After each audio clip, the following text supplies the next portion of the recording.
Viem, že niekedy máte pocit, že ešte nie ste pripravení. Že vaše mixy nie sú dosť dobré, že potrebujete ešte jeden kurz alebo lepší plugin. Avšak pravda je taká, ak čakáte na ten dokonalý moment, tak ten nikdy nepríde. V tomto videu sa porozprávame o tom, ako sa odhodlať začať, ako ísť s kožou na trh, ako zvládať spätnú väzbu od kapiel a klientov a hlavne, ako si udržať správny mindset a zbaviť sa perfekcionizmu.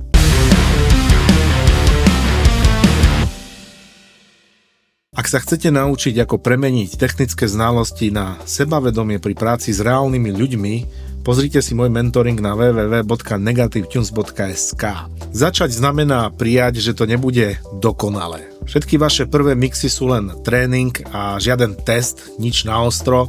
Tak ako keď gitarista nehrá hneď sola, tak aj vy si musíte prejsť fázou chýb, pokusov a vylepšení a tu sa naučíte hento, tamto a pomaličky to aplikujete postupne do svojho workflow.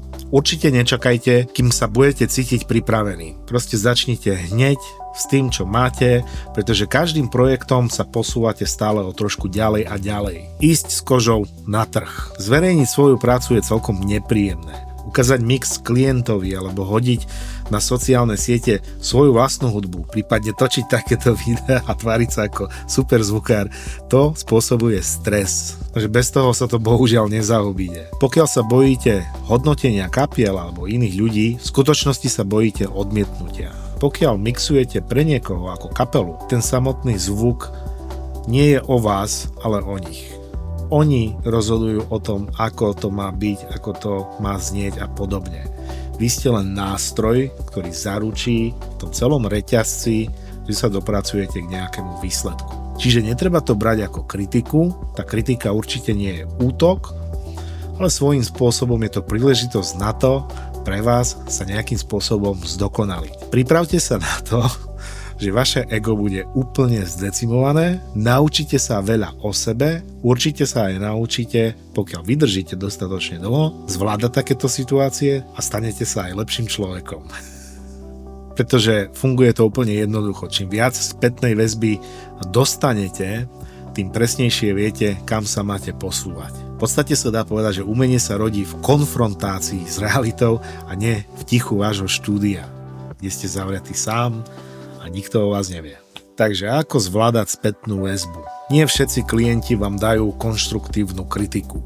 Niekedy len povedia, nejak to nehrá, nebasuje to, nemá to šírku, nemá to neviem čo všetko. Hej? A teda vašou úlohou nie je to brať osobne, ale nejakým spôsobom prísť na to, že čo tým myslia. A tu nám prichádza tá najväčšia rada pre vás a to je komunikácia. Musíte sa pýtať, musíte konzultovať, musíte dať bokom to, že proste ja som to takto urobil, ja si myslím, že takto to znie najlepšie a kapela nevie nič, tak a mala by sa prispôsobiť. Nie, to v žiadnom prípade. Musíte rozluštiť, čo tým myslia, pretože to, čo vám väčšinou napíšu v nejakom feedbacku, ešte nutne neznamená, že vás kritizujú. Možno nevedia zvoliť správne slova, pretože hudba je väčšinou o pocite a musíte si uvedomiť, že kapely jednak nevedia tie technické záležitosti a za druhé nie sú nejakým spôsobom nútení to vedieť. Čiže vy musíte nájsť spoločnú reč, tak aby ste sa vzájomne rozumeli, zahodiť ego a zistiť, čo tá kapela pod určitým feedbackom a určitými slovami má v skutočnosti na mysli. Poviem vám jednoduchý príklad, čo sa mi stalo 1 10 000 krát. Kapela mi napíše, že chce hlasnejšie to. Hej, napríklad gitarista mi napíše hlasnejšie solo. Bas-gitarista mi napíše, chcem hlasnejšie basu. Bubeník napíše, chcem hlasnejšie kopak a tak ďalej a tak ďalej. Vašou úlohou nie je teraz zdvíhať hlasitosti, lebo to sa budete točiť v kolečku, ale vašou úlohou je dekodovať, čo vlastne myslia a urobiť vlastne po tej technickej stránke nutné kroky k tomu, aby sme dosiahli vzájomnú spokojnosť. Čiže sa pýtate, čo presne vám tam nesedí, energia, dynamika, vokál je málo prezentný, veľmi prezentný a tak ďalej a tak ďalej. Potom je tu mindset mix inžiniera. Mixing nie je len o zvuku, ale žiaľ je to aj o psychike. Pretože každý projekt, každý klient, každá chyba je pre vás nejakou lekciou. Hej? Naučiť sa niečo nové. Čaro je v tom, s každým klientom, s každou skladbou prichádza rôznorodosť, diametrálne odlišné veci a tu nám máte priestor sa jednoducho naberať tie skúsenosti, cvičiť si ucho, pretože to, čo vám fungovalo v predošlom projekte, vám pravdepodobne absolútne nebude fungovať v tom ďalšom. Čiže to treba brať úplne prirodzene, v pohode, jednoducho sa s tým popasovať, chcieť sa s tým hlavne popasovať. Dá sa povedať, že tu je ten rozdiel medzi tým, kto to vzdá a tým, kto sa stane profíkom a vie reagovať presne na takéto veci. Potom tu máme perfekcionizmus, ktorý je dosť veľký zabijak nejakého rastu.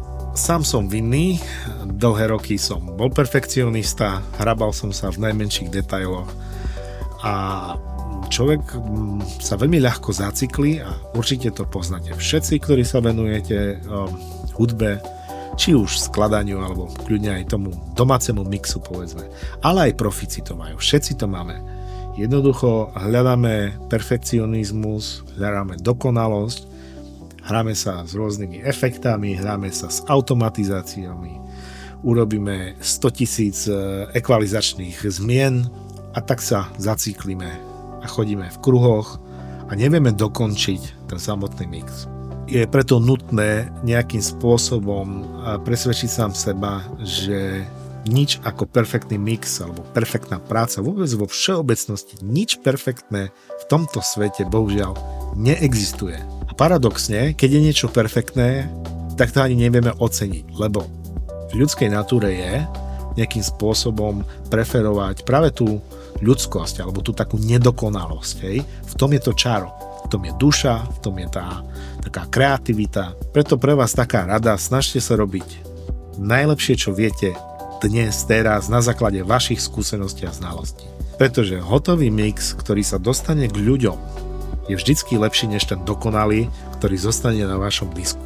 Ak vás tento typ videí nejakým spôsobom posúva ďalej a pomáha vám v mindsete, aj pri mixe alebo masterovaní, dajte odber. Urobíme takýchto videí viacej, samozrejme, že nie len praktických, ale aj takých filozofických. Verím, že vám určite pomôžu. Každý z nás bojuje s pochybnosťami, každý je nespokojný so svojou prácou.